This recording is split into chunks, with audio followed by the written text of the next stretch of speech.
Jeff, alcoholic. Been through the process the way it's laid out in the big book. I practice the latter steps in my life on a daily basis. So growing up, I think I was like most kids. My parents, mostly my mother, wanted me to have some type of education in religion. So we went to church on Sundays, and it was CCD on Monday nights. I really didn't care for any of it. We went to this Catholic church in Grafton, and it was kind of a contemporary church, you know, not a lot of stained glass, kind of like pink carpets or like, you know, and I really didn't have any thoughts about religion. We'd go to CCD, and there were a couple of my friends that would go with us, and it was more about like, how do we get out of this, right? Where can we hide? Because we get dropped off in the parking lot, and it was like, all right, they're gone. Let's get behind the bush so we can like skip this class. That's what it was really all about, like trying to figure out how to get out of it. Like, I really wasn't concerned about who the apostles were and the Last Supper. That's not what I wanted for me at that point in my life. And so growing up, and none of my friends really were going to church. Nobody else was going to church. I felt like I was the only one of my friends that was going to church. And it wasn't something you talked about either, by the way. It was just like, oh, you go to church? Like, that's terrible. And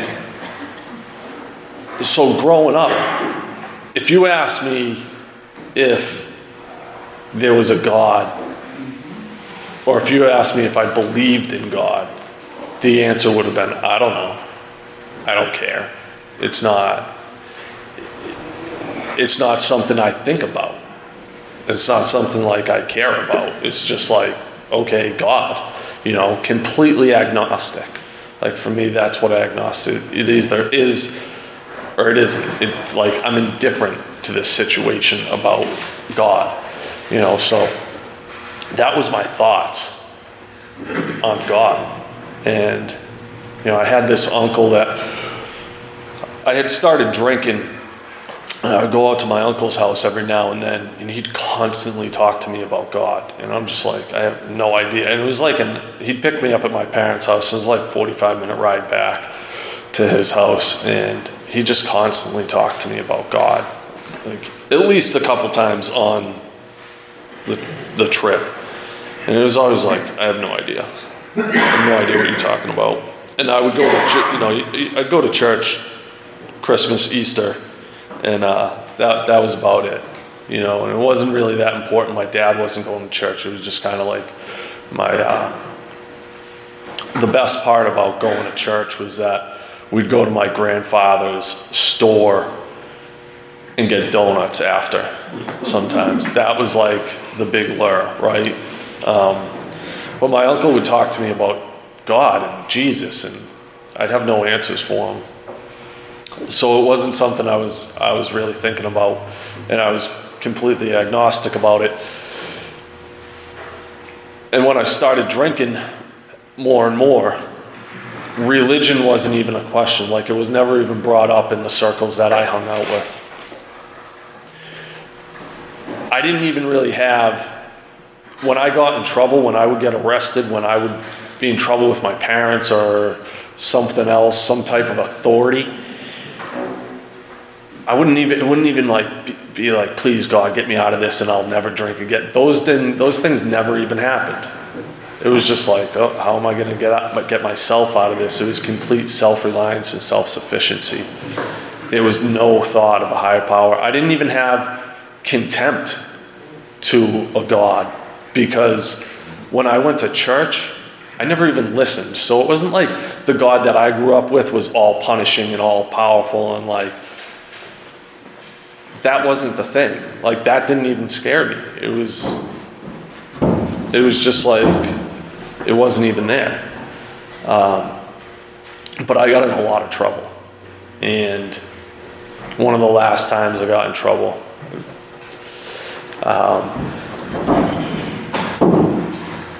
I was still an arrogant alcoholic, and I was still thinking that I was going to get out of the situation that I was in somehow. I was going to beat it. I was still going to beat the system.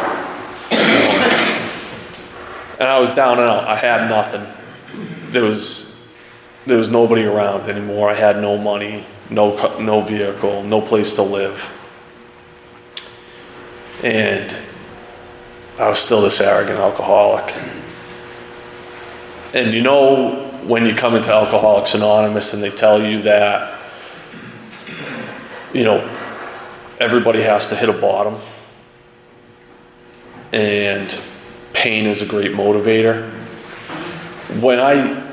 My bottom was like a different kind of bottom. When I hit my bottom, it wasn't the point where I was drinking the most or I was in the most pain, but for me it was just a different kind of pain. Because there was a point where I was like, I couldn't eat. Like I knew that I was in a point in my drinking where I was like, so physically dependent upon booze that I needed to drink to be able to eat. And I knew once I drank, I'd be able to eat. Because when I wasn't drinking, I could choke down like half a sandwich and a glass of milk. And that was it. And then the thought would come to my mind, if I just drink right now, I'm going to be okay.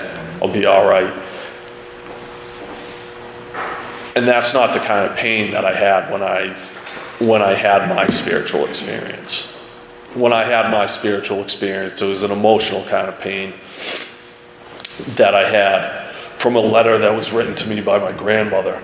And I had a spiritual experience, that type of spiritual experience that Bill talks about. I didn't have an educational variety of experience. I didn't see a white light or anything like that, and it wasn't like everything's going to be okay. But it was a type of spiritual experience that I didn't get by having to do the steps of an Alcoholics Anonymous, right? At that point, when I had that emotional pain, I started to believe that there was something else working in my life. I could look back and I could see during my drinking where situations that should have been a lot worse than what they were weren't that bad, right? I survived a lot of things that I shouldn't have survived. People were put in places in my life that most likely wouldn't be there if a higher power wasn't working in my life. So I started to look back on things like that, and I believed that there were no more coincidences, right? Things just didn't happen. Like things happened for a reason. And at that point where I hit that emotional bottom and I had that pain that caused me to change, I started to believe in a higher power. I started to believe that there was something else working in my life that made everything tick. And from that point on, I started to seek a higher power, right? I started to somewhat define what it meant to me. Because, like I said, church wasn't it. Like I wasn't in a Bible, like I didn't know any readings in a Bible or anything like that. It wasn't like I had a religion, but I wasn't opposed to religion either, So what I did was, I did the only thing that I knew was I went to church. Like I started cultivating this relationship with my grandparents, and they'd go to church every Sunday. So I just started going to church with them every Sunday. And I built upon this idea of a higher power by going to church. And then I started doing some other things. I was involved in some other groups. And I'd go to different churches, and they were sometimes some crazy churches. And it was mostly like a lot of young people with rock bands, and not your typical religion kind of type stuff. And eventually I found what worked for me. And it wasn't so much church, it wasn't, or religion. It wasn't just like a higher power, undefined. It was just like this. It was just like everything around me, right? It was like nature. It's a God of my understanding. Which is like people and things, and I'm trying to find the word for it, but I just can't. Energy, right? People's energy, energy from the world. That's what a higher power looks like for me, and that doesn't develop overnight. It's not like I got hit in the face with like a higher power when I was trying to get sober, and I had this spiritual experience, and now all of a sudden this is my higher power for the rest of my sobriety, and that's just not it.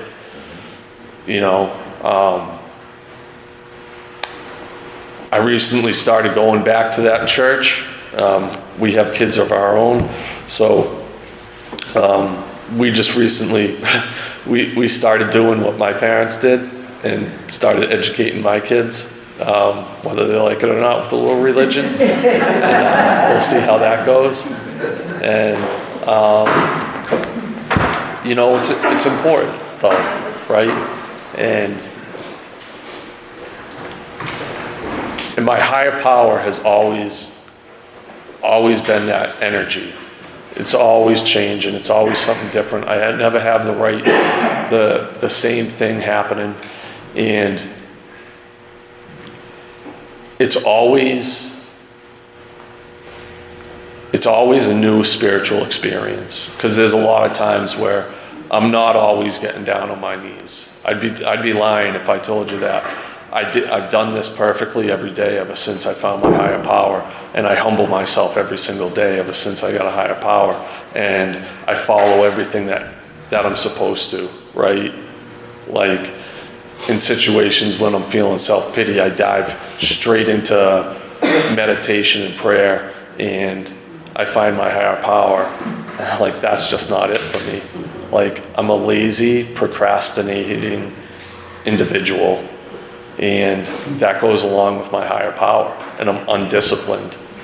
And I find that today, like, discipline equals freedom, and that the more I let my higher power discipline me through getting down on my knees and humbling myself and taking moments out during the day to pause and pray and meditate, I find it a lot easier to be less of an agnostic and more of a member of Alcoholics Anonymous, and being able to pass a message of strength and hope on to another alcoholic, and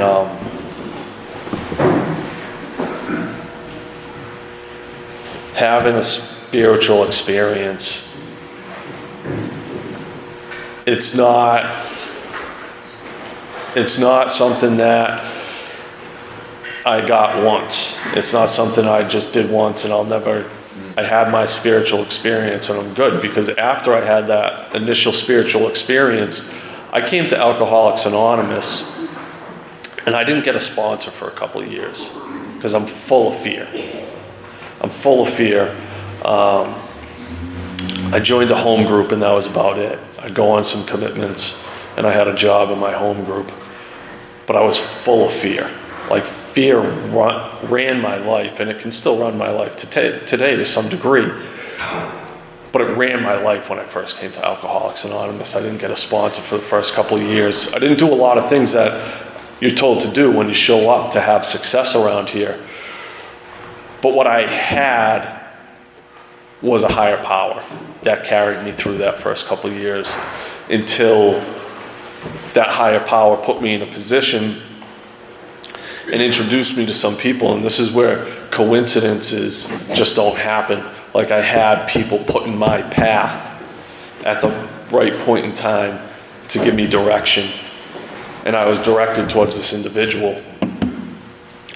And we sat in this big book step study meeting every Friday night, which I had no idea what that was. I had no idea how to work the steps. I had no idea that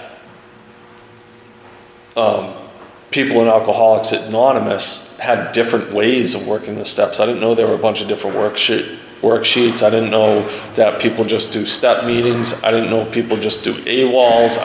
Like clueless, right? So like Big Book Step Study was it. We did it Friday nights, and that's what we did. That's the only way I knew how to go through the steps. And he brought me through the work, and I found myself having another spiritual experience. And I continue to have spiritual experiences because I have an open mind today. You know, I can see things in a different light through having an open mind and being willing to learn, and being willing to learn from other alcoholics, and not being closed-minded to people who haven't been around Alcoholics Anonymous as long as I have, right? Because those are the people that teach me the most. I'm not going to sit in Alcoholics Anonymous and listen to somebody that's been here for 50 years and be like, pow! Like, that was incredible. So, like, they may say something, but it's like seeing fresh pain keeps me motivated.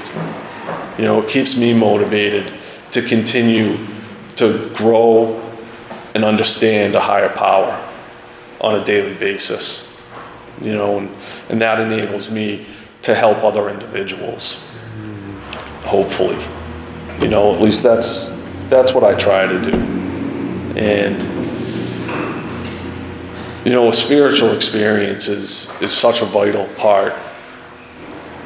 And, you know, if I probably would have had a really hard time staying sober because I wasn't willing to do everything that I was told when I came in if I didn't have a spiritual experience before I got here. You know, because I'm such an alcoholic, like I'm so full of fear that I can't stand being sober, you know. So, thank God that he showed himself to me before I had to do these steps, because that's what kept me sober and kept me coming before I was brought to this work. And with that, I'll pass it over to you, Eduardo.